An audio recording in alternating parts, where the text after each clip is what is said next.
Hi guys, I'm really excited about today's topic. By now you know what to do. Please, if you have not watched the previous videos, please go back and watch them. That's really important because there's actually a logical structure behind how the videos are put together. And today's topic is how to align your money habits with your financial freedom dream. Now that makes me excited. Zaga, zaga, zaga, zaga.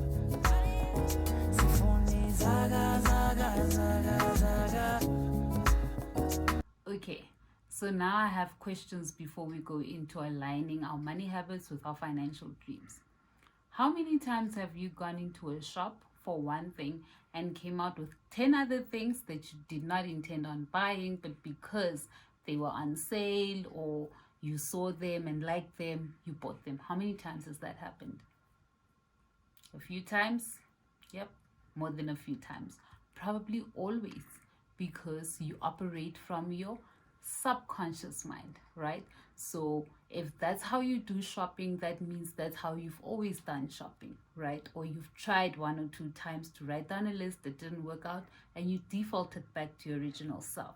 Now, if we are going to align our money habits with our financial dream, we need to operate from a conscious level. So you need to move out of your subconscious way of spending money into a conscious way, which means you need to plan it. You need to know exactly what you are going to buy, when, how much it's going to cost you, and how long are you going to spend in the shop. Because the longer you spend in the shop, guess what? The more money you're going to spend. Okay, so here's what you're gonna do, right? You need to plan your shopping experiences. You need to write down a list of everything that you need to buy. One.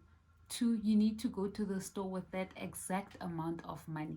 When I say exact amount of money, you don't necessarily need to withdraw it, but you need to be able to put your money into separated accounts in your bank account and know that you do mental accounting with that.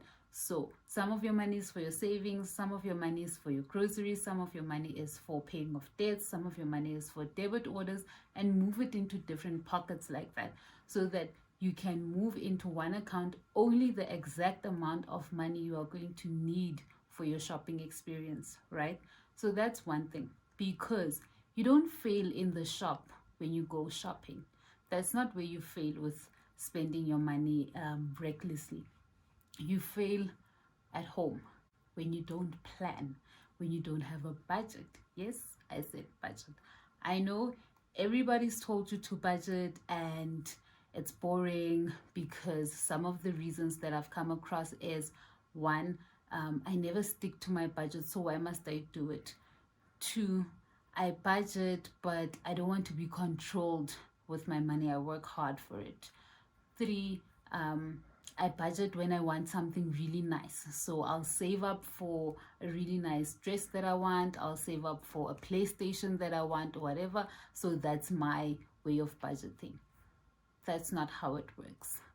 Budgeting is really important. If you watch the two previous videos that I've done, then you know that there are two pictures that we are working with.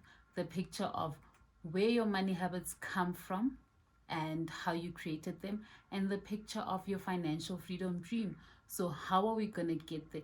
We are not going to get there by not doing budgets. We're not going to get there by budgeting only for the nice things that we want.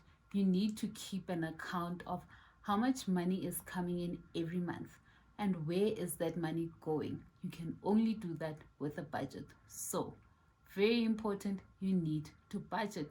You need to have either an Excel spreadsheet, or if you do it on a notepad, that's fine. Or if you do it on your phone, on notes on your phone, that's also fine.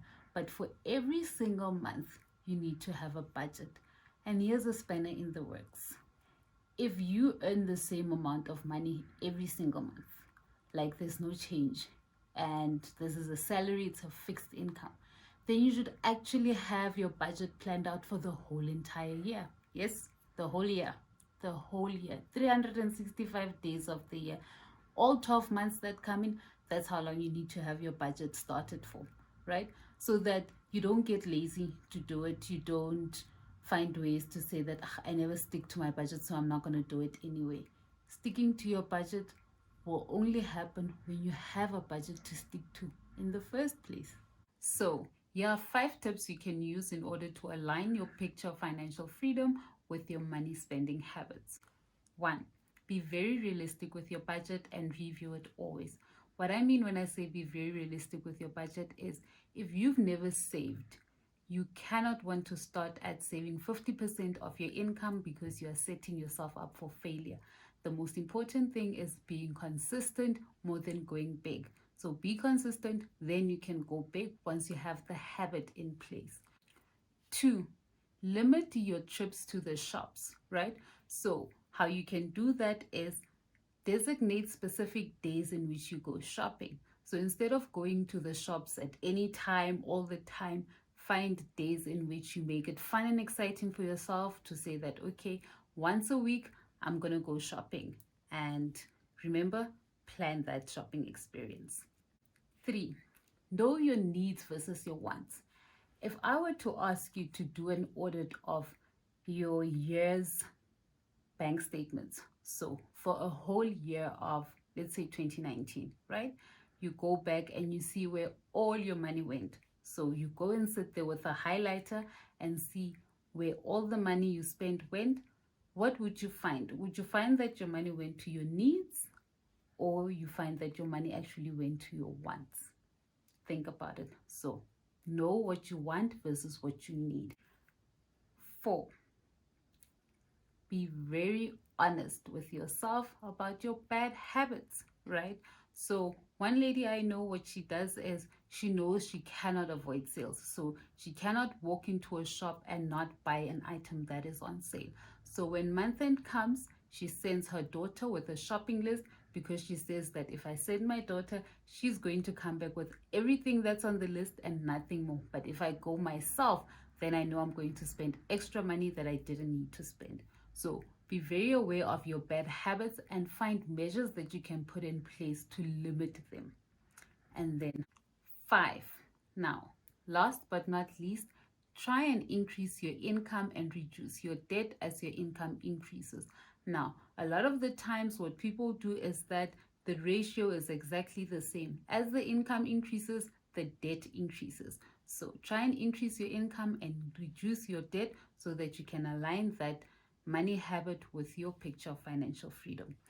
Next video, we will be doing money personalities. So knowing yourself and what kind of spender you are and how to navigate that. Thank you for watching.